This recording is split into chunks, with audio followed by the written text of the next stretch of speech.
Welcome to our webinar on unlocking hyperproductivity with Bard and Google AI, and also revisiting Google Cloud Next 23.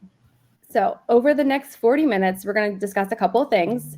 John's going to talk about how to get the most out of Bard and Gen AI, integrating Gen AI with your Google solutions, a recap on Google Cloud Next 23 and the key takeaways. And we are going to have a couple Q&A sessions throughout our presentation with John. Okay. Now, I'd like to introduce myself. I'm your webinar host, Haley Zapata. I am the Alliance Marketing Manager here at Promevo. Promevo is a premier Google Cloud partner that sells, service, and builds Google products.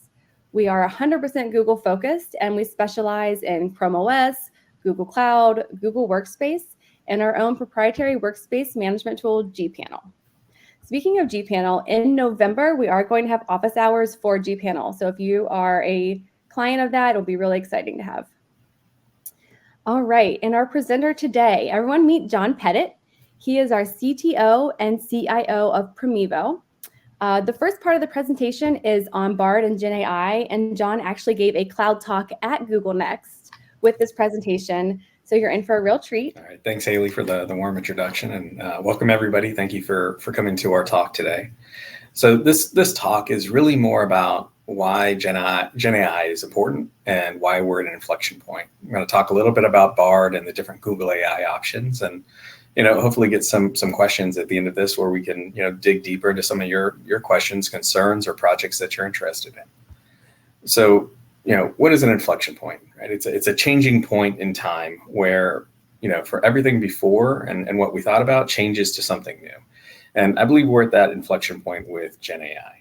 So if you look through kind of previous inflection points in history, just kind of take a voyage back through time, the agricultural revolution really helped people free up more time as they were able to harvest food and produce it more efficiently. It was a profound change in society and allowed us to build civilizations.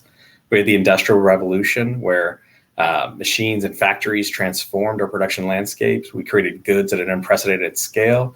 Things that took days or weeks could be done in hours, and the surge in productivity really helped become the foundation for the modern world that we inhabit.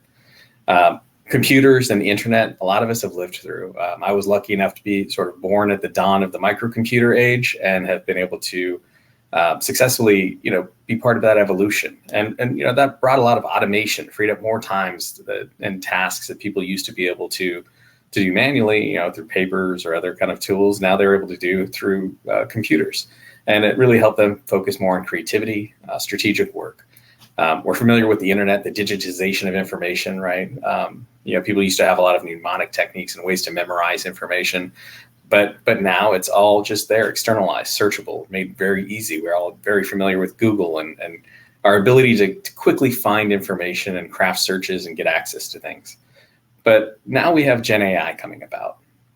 So Gen AI is fundamentally different in a couple different ways. One, in the world of the internet, you have to think of the information you're searching for. You have to go find the right link. You have to dig deep into the pages. You have to explore the information and then synthesize it to yourself so that you understand it, and then you can use it or communicate it to others.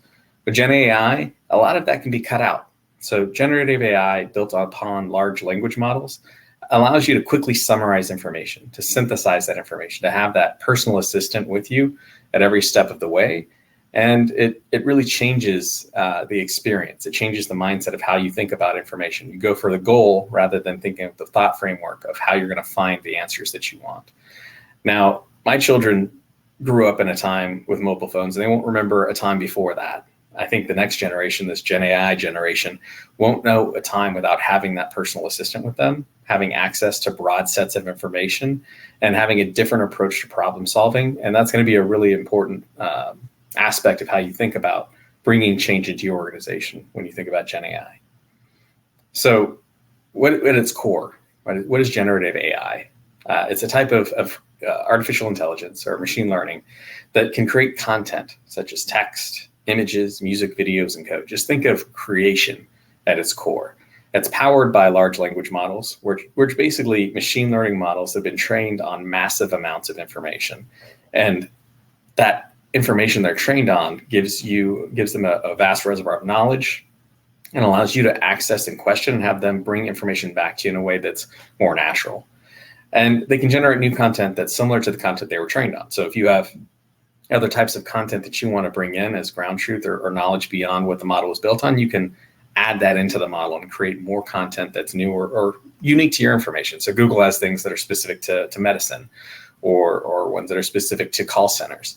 You can create ones that are similar to your business. So, on the right, there's some pictures. One's an image that was generated by AI. One's a music bite that was generated by Music LM on Google. There's obviously code scripts and things like that. But you can accelerate your abilities, and you can think of it as a bit of a prosthesis, right, for human creativity. So you don't have to be a great writer to write great. You don't have to be a great communicator to communicate great. One of our clients that I was talking to at Google Next, one of the things that I found interesting is they're using it as an English to English translator. So they have bosses who are non-technical, and they have technical incidents which are technical, and they've always struggled to explain to people why an incident happened or what it means. They're using Gen AI to explain technical content to those that aren't technical, and they're finding great success doing it. So while there's 30 something languages that Google can translate within Gen AI, sometimes English to English is our biggest challenge today still, because there's different types of specializations and knowledge that people have.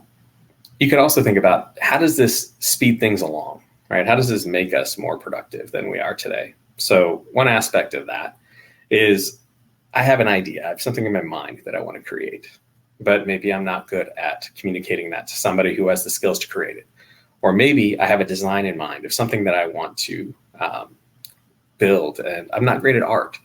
I can start taking my ideas and having Gen AI create content and iterate on it back and forth to the point where it looks good to me, but I want then to take it to a specialist to improve it. So things that weren't possible before or created frustration in terms of communication and collaboration can be vastly improved by giving people sort of this additional augmented ability to express themselves.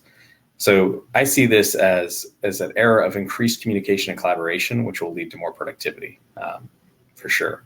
Some people have talked about, does this kill jobs, right? When you have something that's kind of powerful, and now it's like, do I need a lawyer anymore? Do I need a specialist, an artist anymore? I don't believe this is going to create jobs. I believe, we're going to end up with new jobs. We're going to end up with accelerated innovation. And that's always taken us in all of those previous inflection points to people working on things they didn't know that they were going to work on before. But it's created a lot of new opportunities for growth, for exciting jobs, for interesting jobs, and takes away some of the mundane. So like some of the things that I've personally used Gen AI for, right? Job requisitions, helping write reviews, emails, root cause analysis, generating some code scaffolding. And all of those things have taken things that would have taken hours before down right to minutes, or some things that would have taken days down to hours. So it vastly improves productivity. Our team's using it here today for different types of work, and it makes a big difference. But that means you can't underestimate the amount of change that you're going to bring into organization when you introduce this. So to the point I said, where our children grew up with mobile, but the next generation will grow up with Gen AI. They're going to come in with a different frame of mind of how to solve problems. So where things like search are kind of point in time, and I have to continue to refine it, generative AI or talking to one of these, Bard type chat conversational AIs allows me to have an iterative approach to problem solving, where it stays in the context of a problem and I can continue to refine it.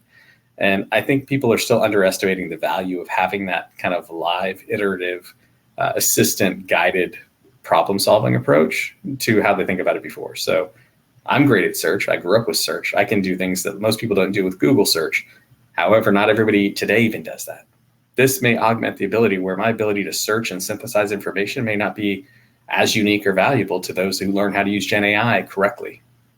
So it's something to think about. One of the cultural impacts, though, if you think about that, is people already have that framework in their mind of how they're going to solve a problem. So if you bring this new tool to them, whether it's through Duet or other generative AI capabilities, you're going to have to help guide them or retrain them to get the most impact from them. There's lots of approaches to this. One, you can bring in people who are very familiar with it and have them begin to spread that knowledge across your organization. You can do what people did in the early days, find value in one group and then have them become sort of the influencers that grow in your organization to help others.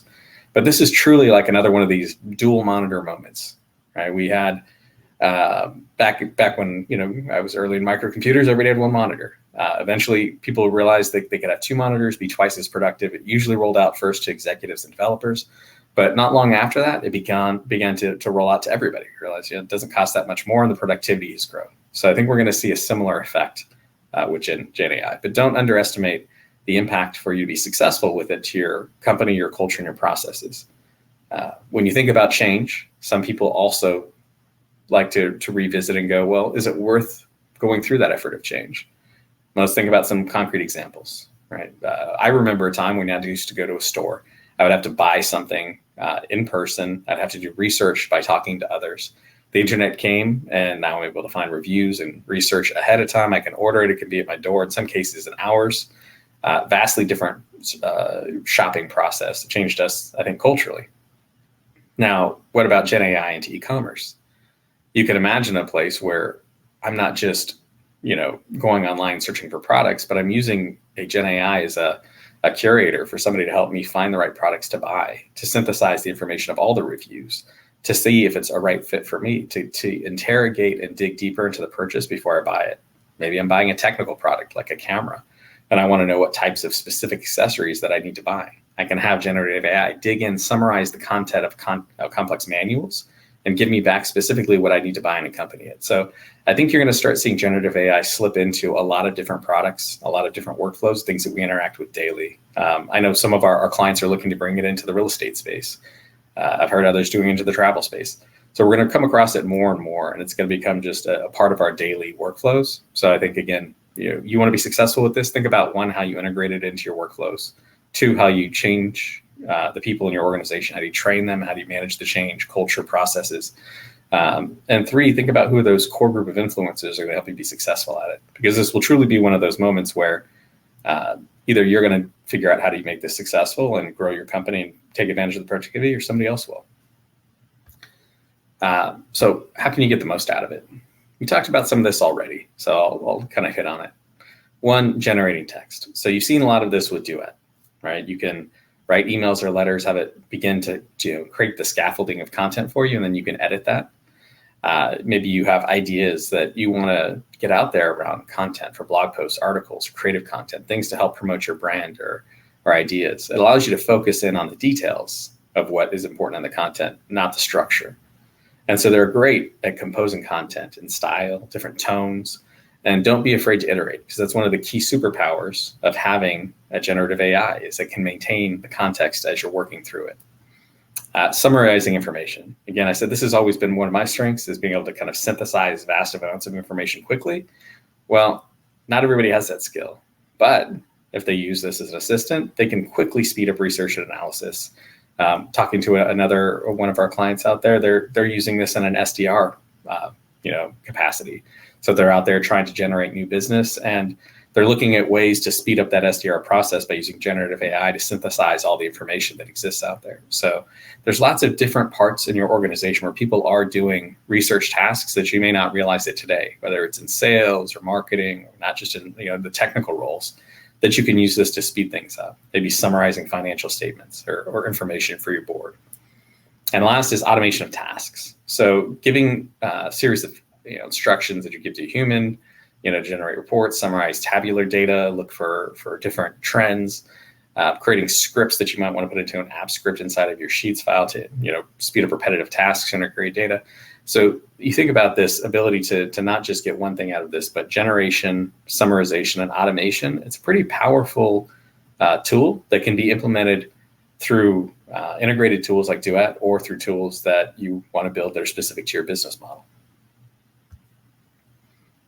Okay, so what is the new speed of productivity? What does the data show?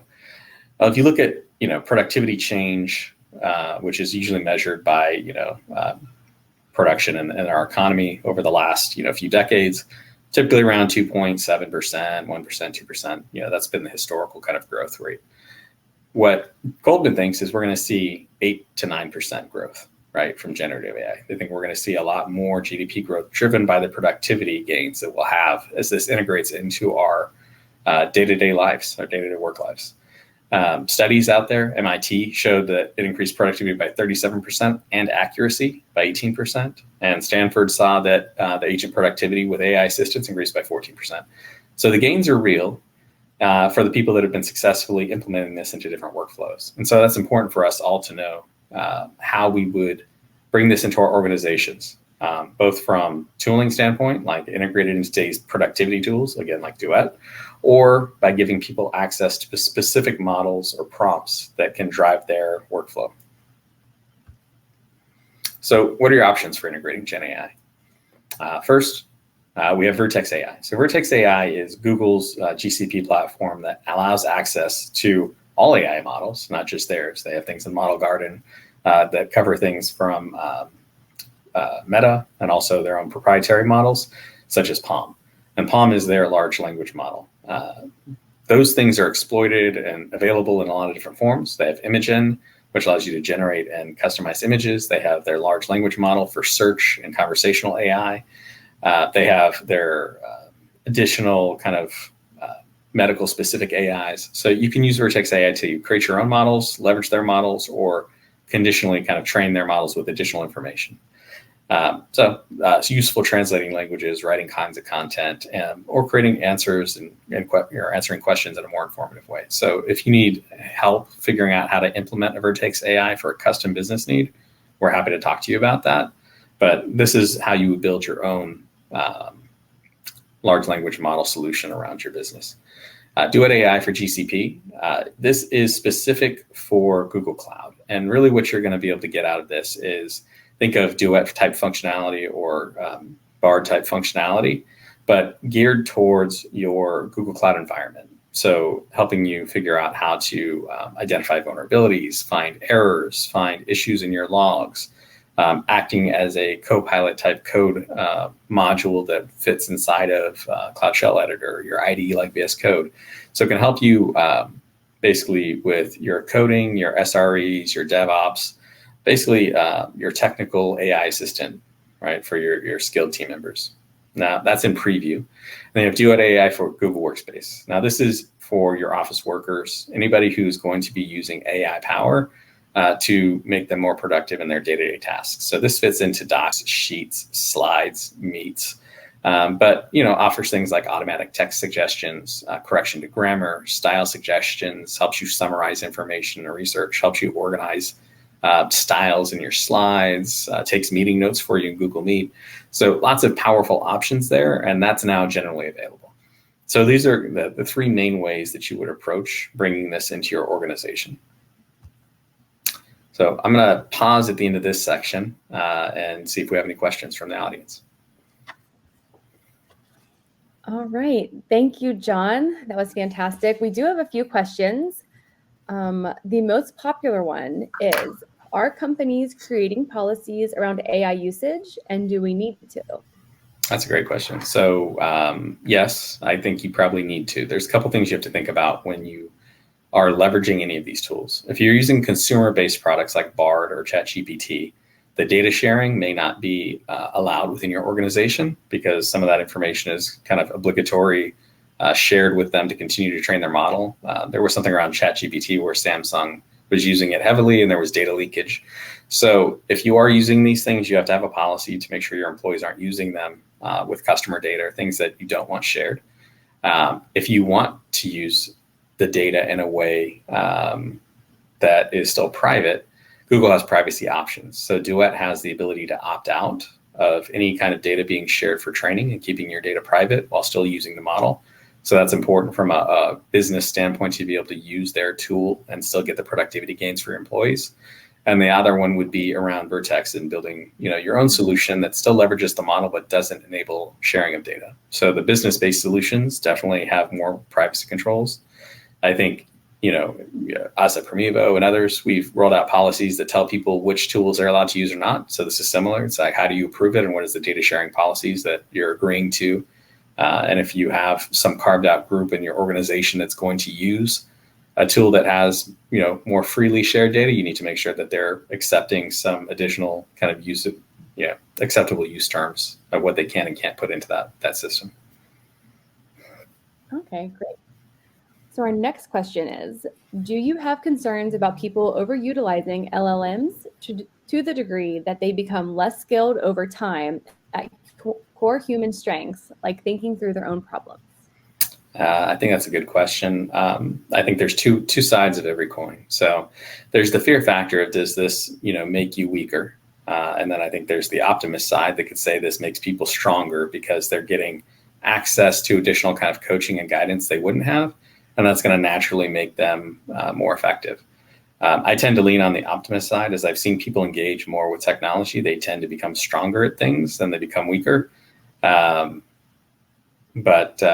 it's going to depend on what somebody does. If somebody just throws out a question and just copies and pastes the results, I think that they're going to be turning in mediocre work at best, right? But if they bring their own creativity and details to that, then they're going to create something that's, more human than human.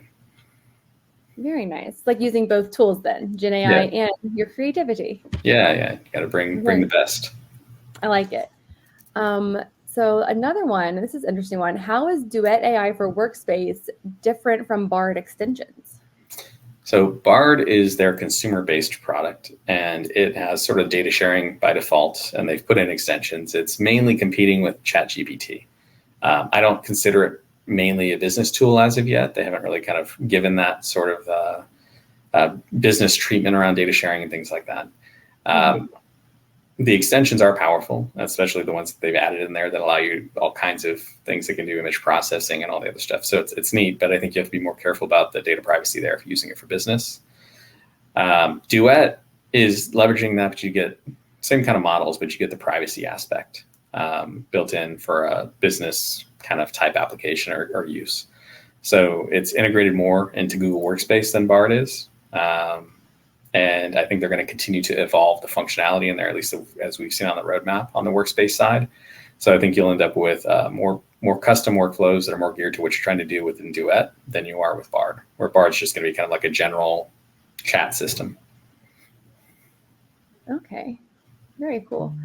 So we have time for one more question, and let's take this. This one has a couple responses. Which Google AI will help with Gmail responses? Gmail responses, Duet for Workspace. So you can set up automatic writing in the prompt. We've been using the trusted tester, but when you get an email, you can ask a question, have it summarize the email. You can have it generate an email. So Duet for Workspace would be what you're looking for on that front. Okay, great. And if anyone's interested, like I said, October 17th will be Duet AI for Google Workspace. So that would be a good one to register for. When you get the follow-up email, there will be links to these upcoming webinars.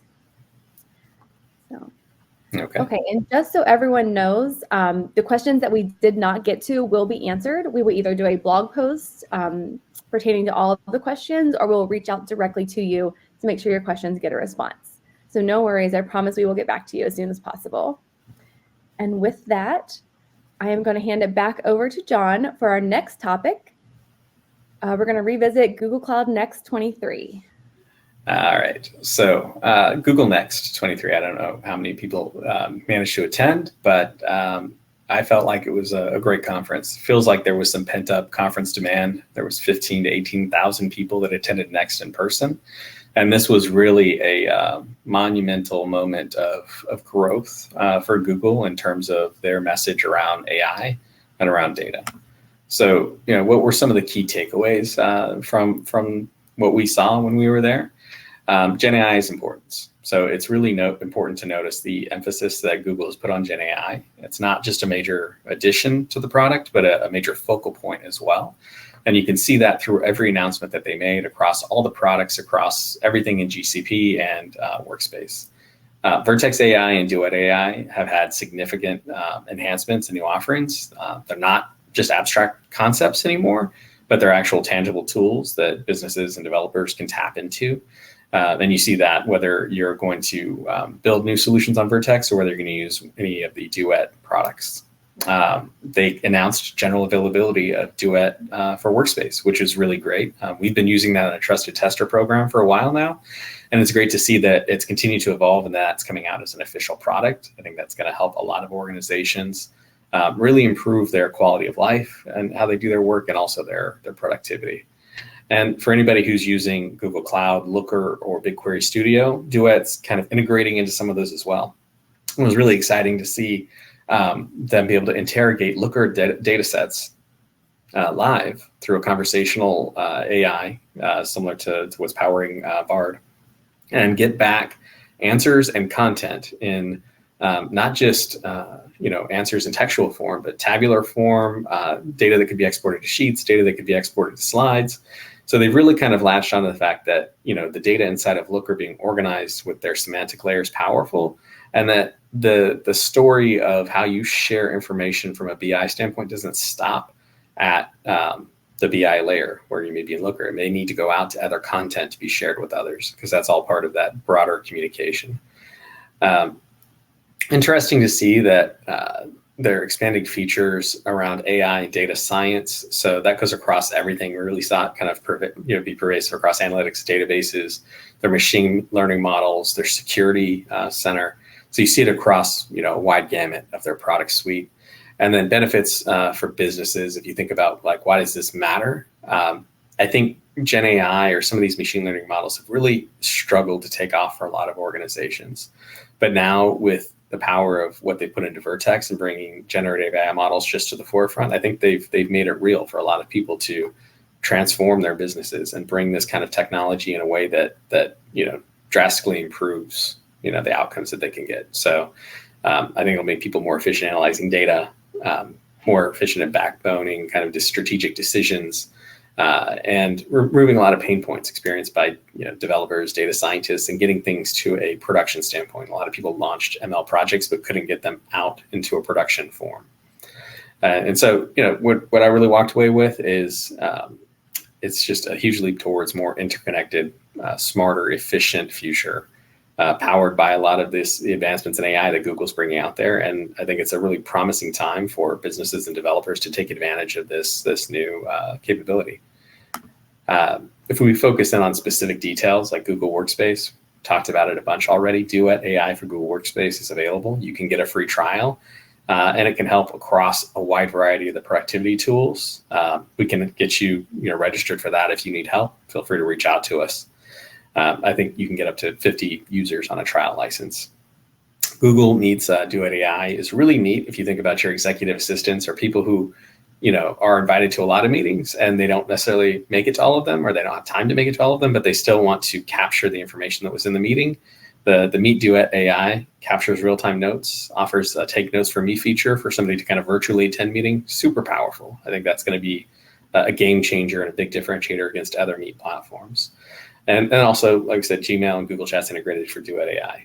More personalized replies, improved team collaboration, or if you're like me and you just get super long emails sometimes for people and you just want to summarize the key points, super important for that. Data analytics.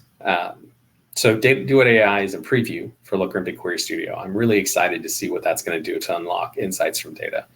The other thing of Google's commitment to being open, the Looker semantic layer is now open to Tableau and Power BI. So Power BI has it in GA and Tableau in preview.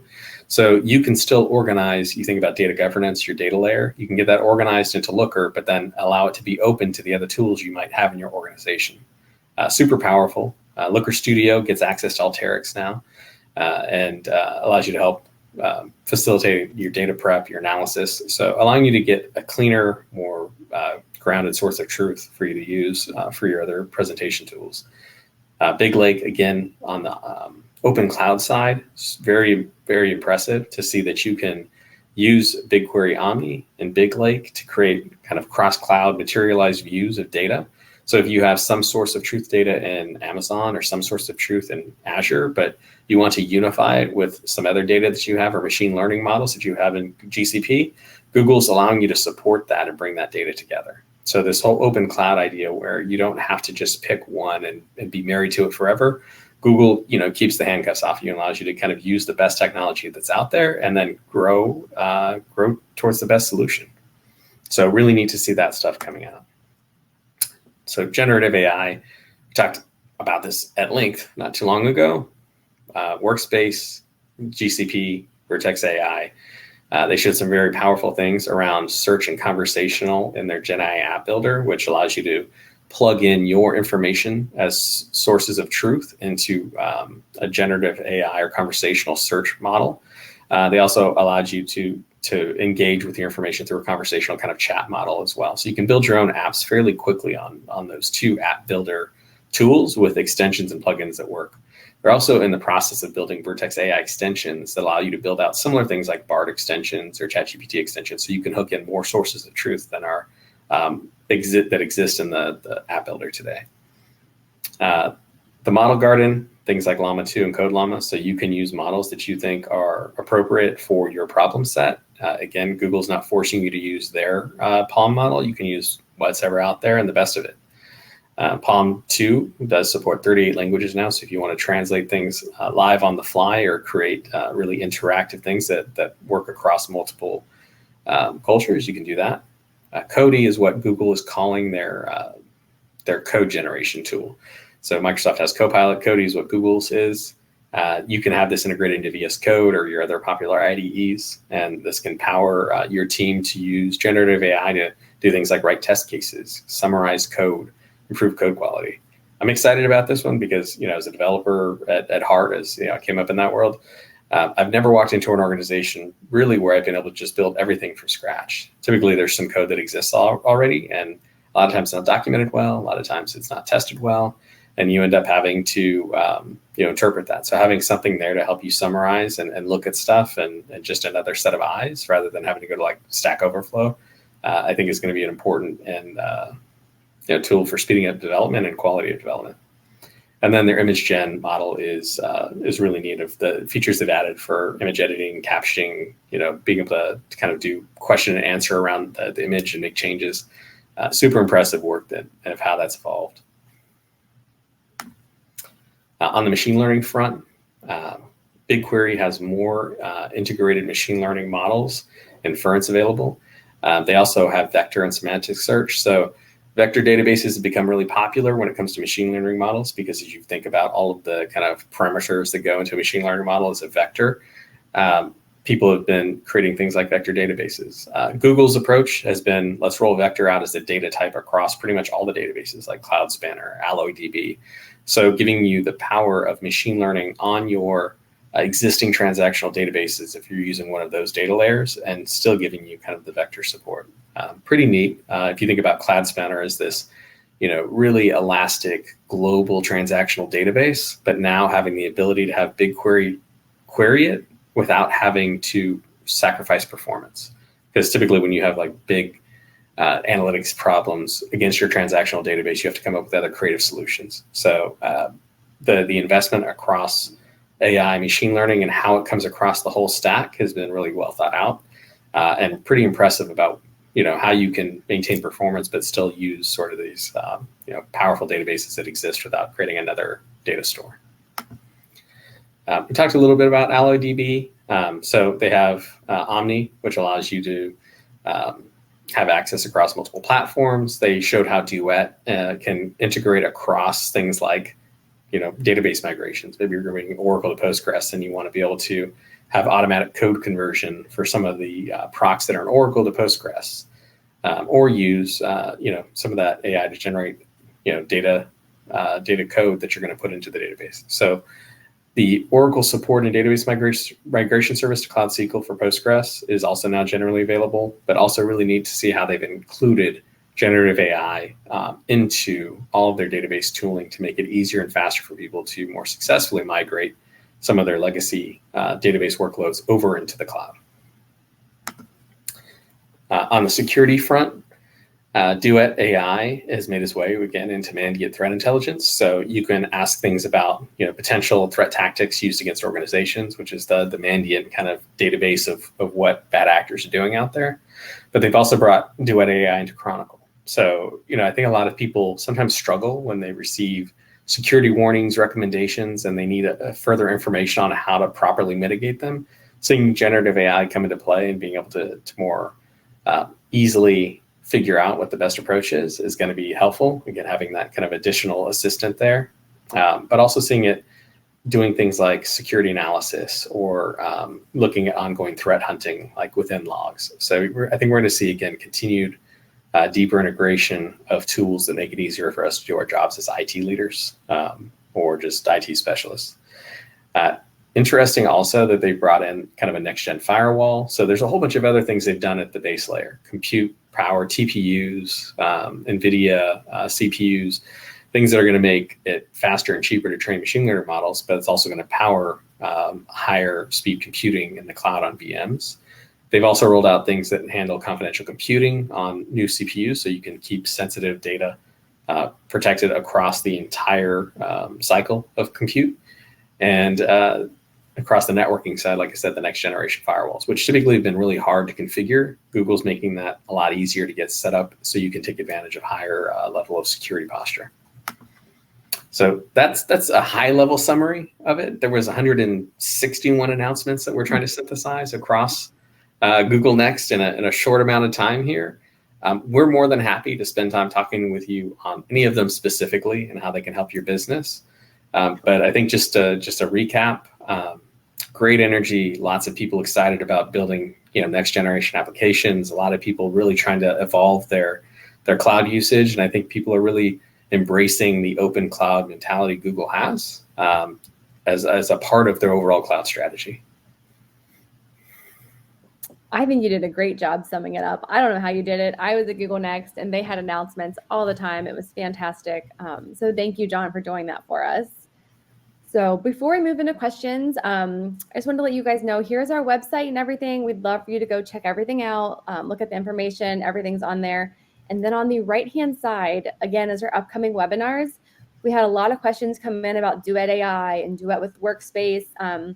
So the brainstorm one is about getting more out of your Google Workspace, like management tool. And then the follow-up one would be the Duet AI is great for Google Workspace. So I think if you're really interested in those, they'd be great for you to register for. So just so everyone knows, you will be getting all of this information in a follow-up email today, the recording and the links for to register for the webinars. So let's ask John some questions. So some really interesting ones. So we had a non-technical person. How do you go about building an LLM solution specific to your company? To be concrete, I own a tutoring company and we'd like to develop an LLM trained on our material, our methods, and the data that can act as a tutor for our students.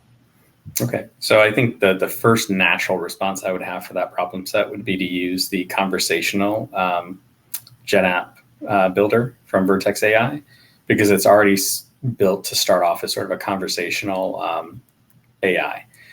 You can bring in your own source of information. So that can be uploaded in all kinds of forms. So if you have a repository of information that already exists, you can bring that in, train the model, and then that model will become very specific to you and be able to be asked questions about your content. So that would be the first approach. You can roll that in a lot of ways once it exists. One, you could use it as a backbone if you have a website where you publish that app out to your website and people can engage with it, whether behind a login prompt or not. Or you can put an API in front of it, and then you can prompt it with specific prompts, like in a form-based guided workflow, and get back answers from that model. So you can use it in a lot of different ways. But I think the first approach would be, let's take the easiest one, which is the Gen AI app builder, where we just kind of configure it more than have to code anything, and then plug it into wherever you want to present it. And if you want to go more specific, we can always go down a layer to really train something specific in Vertex AI. Okay, great. So another question came in. What safeguards should be put in place to ensure that information presented to and replied upon from AI, ChatGPT, Bard is actually accurate? There have been a few high-profile mistakes made when people relied on AI data. Yeah, it's fantastic. Generative AI is a creative type solution, and it can have what they call hallucinations. And so there's a couple of different approaches to ground the answers in truth. So if you have sources of truth information, you can compare the output of the model versus the source of truth to make sure that it's not representing inaccuracies with your own either kind of custom functions or another model on top of that. Mm-hmm. And other ways to train the model on a source of truth so that the hallucination rate is lower, right? Because it has accurate, up-to-date information to generate from. Okay. All right, here's another really popular question. It got upvoted a lot. So Duet AI as a SKU add-on almost doubles the per user license cost for a user. What's the best way to justify this increase when talking to finance for additional budgets? Yeah, I think that's going to come from influencers and productivity gains. So to me, again, the dual monitor proposition, for those of you who didn't grow up with dual monitors, there was one monitor, nobody wanted to pay for the extra monitor. At the time, they were probably $500 a piece, right? And so you were asking for an additional $500 in budget per employee that would get refreshed on a regular basis to improve productivity. Well, it showed that when you had two monitors up, you were twice as effective. Everybody was working faster. It just became a no-brainer. It started off as CFOs challenging it and became, why aren't we doing this for everybody? I think the same approach is going to happen from generative AI. First, you're going to get executives, you're going to get highly your expensive employees more productive with the tooling. And then you're going to pretty soon say, like, why don't we just give this to everybody? And the influencers will push your executive team to open up the budget. Budget's always one of these things where people are like, we don't have the budget. It's like, no, you just choose not to spend the money, right? So it's usually always best on ROI and gains, whether perceived or real. So I would say, think about the change management in your company. Think about the people who are the influencers that will use it and will engage in it and find real use cases for your company to improve productivity. And then pretty soon you'll be asking yourself why you don't open it up for everyone else. Yeah, that's great advice. So we have time for one or two more questions. What is the security behind AI when implementing into a business? Yeah, so I think, focus first on the business first solution. So security wise, there's multiple layers to that question. So I'm going to start with data security.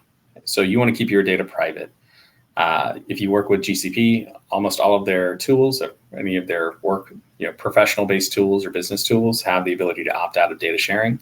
The information, if you send it across, is encrypted throughout the cycle, in transit, rest, everywhere. It's not retained. So make sure that when you're implementing AI, that the data protections from whatever service you're using are there in place, so they're not, continuing to make money on your data, or your data is not leaking, so it doesn't put you in violation of contracts, that you have with clients or any kind of data regulations.